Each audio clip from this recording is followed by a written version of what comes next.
Hello everybody and welcome back to Throttle Grotto. This week,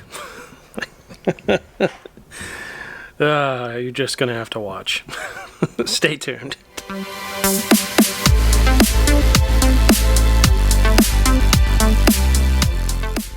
Alright everybody, so this week has been a very trying week. Lots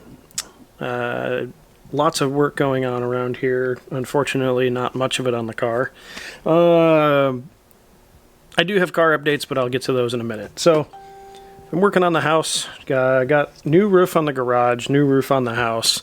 That is going to cost me money for the rest of my life, I'm sure, but needed to be done. The garage was leaking. The house wasn't far behind it. So, yay being a homeowner and being forced to spend money you don't have. So, speaking of money I don't have, I wrecked the Golf this morning. It's not too bad. You can see in the picture here, it's mostly just like front bumper, hood, fender, a little bit on the core support, probably a control arm, and a headlight, and I think that's it, which is enough.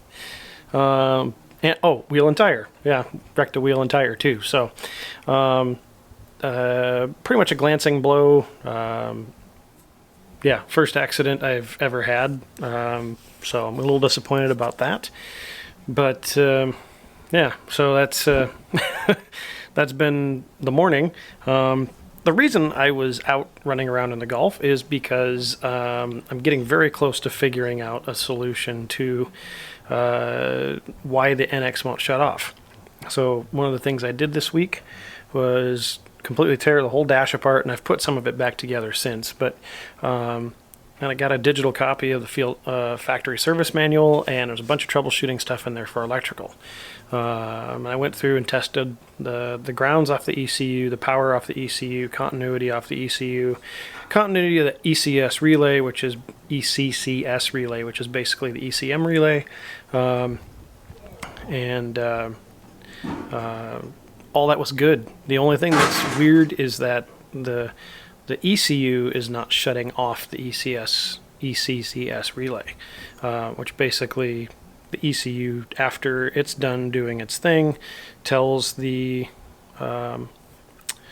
ECM relay to knock it off and go to sleep so that the ECU can go to sleep. So they have this congruent relationship where basically the ECM's not telling it to stop. So it's like, I'm going to keep going. So what I'm going to do is, the only thing that I can do at this point is I can either keep buying ECUs and hope that hope that I don't blow another ECU, but at about 250 bucks a crack on eBay right now, I don't have that kind of money, especially after the deductible on the car. I'm going to have to pay that.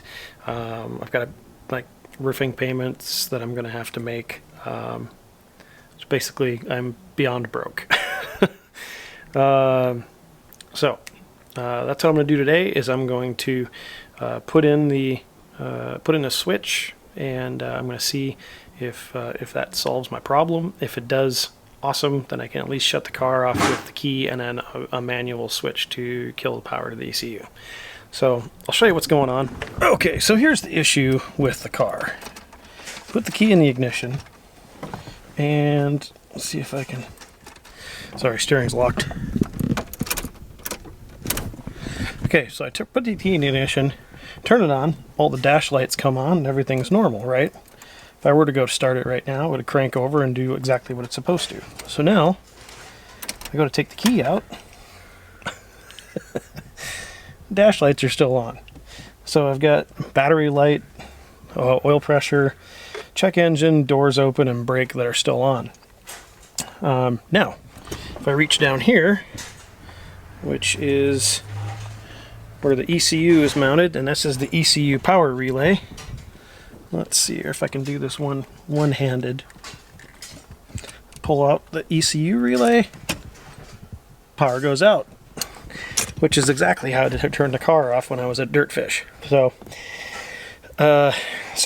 I am going to use the trigger wire for the relay with a switch that I picked up race car switch. It's a race car, must have a race car switch. So I picked it up from the auto parts store. So I am going to just real quick splice this in and make it usable to confirm my findings, and I'll see if that works. So, all right, so I missed out on the montage section of doing this, but it's not very complex. So basically I have, well, I'll just show you. So down here is the ECCS relay, which actually mounts to this tab up here on the ECU mounting bracket. And here is the green and white wire that comes from pin 4 into the ECCS relay.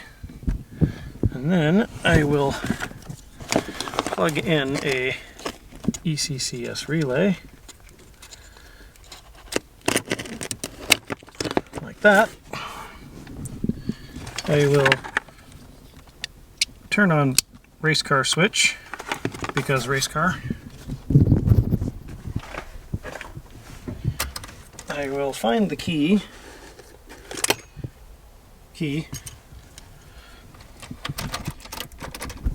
Okay, so there we go.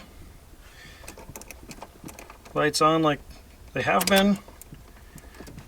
And now we will try race car switch. Look at that. The next thing I have to do is actually fix those wires properly. I'm not going to leave them in there like that, and then mount the switch. Unfortunately, I'm running really low on time today because I wrecked my car and I've been dealing with that all day. So I only had a few minutes today to work on this, as opposed to the lot of time I expected to have to work on it. So I expected to have more time to work on the car today, but I just don't. So unfortunately, that's going to be it for this week's episode. Short and sweet, and hopefully if you have an SR20 that has this same problem where it won't shut off, now you know how to get around it. So I figured I had just a moment here to talk to you guys a little bit about what's going on at the channel here. It's been a pretty stressful year, a lot of stuff happening, and I really want to keep pushing forward with car stuff on this channel, but right now I'm going to have to do cheap and fun stuff because I don't have the money to put into anything. I really don't.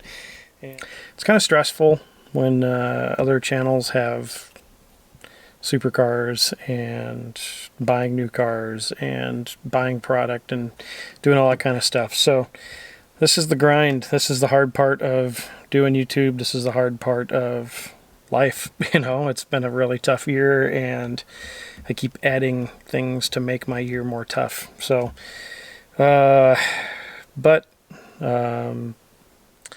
so aside from me wrapping up this wiring, I don't have anything left for you guys today. So I'm going to take the rest of this week off and relax a little bit and try to recover from all the things that have been happening, and hopefully come back stronger next week. I got a race in Bellingham in 2 weeks. It's going to be a 2-day race at a place I haven't raced at yet. So that's coming up, and it'll be a good rallycross weekend with some camping and hopefully some campfires and just some good times. So that's what all this is for, is trying to get ready so that when I get up there, I don't have any issues. There's no surprises like there was last time at Dirtfish. So, so that's it. Until next time, thank you guys so much for watching. I really appreciate your support. You guys have been a great fan base, and I'm hoping to keep going with this. So until next time, get out there and work on something.